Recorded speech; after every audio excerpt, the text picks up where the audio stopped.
Welcome ladies and gentle beasts, Andreas here from Beast Aero.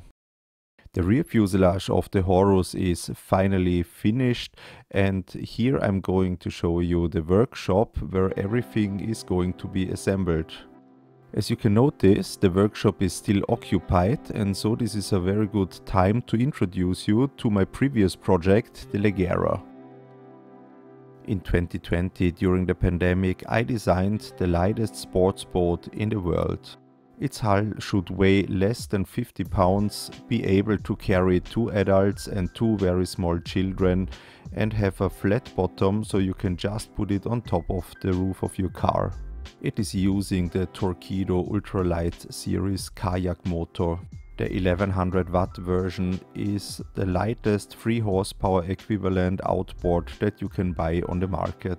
A lot of computational fluid dynamics have gone into this project so that the output of the motor is perfectly matching the maximum speed of the hull.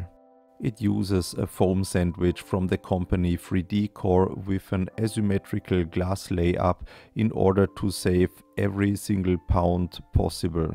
It is built like a traditional plywood stitch and glue construction, just with the difference that you need to create your own plies beforehand. Stitch and glue means that you take your pre-cut plies and then first you stitch them together, in my case using zip ties, and then you glue them together permanently. This method is quick, easy, and therefore the most commonly used method in the do-it-yourself boat builder community. So this was a quick introduction to the Leggera. If you're interested and I find some time in between, I will follow up with the second part of the build process. In the meantime, stay tuned for the next episode of the Horus, where the rear fuselage is getting stacked up. If you appreciated this video, please hit the like button so that I know that you would like to see more. And as always, fly safe, fly Horus.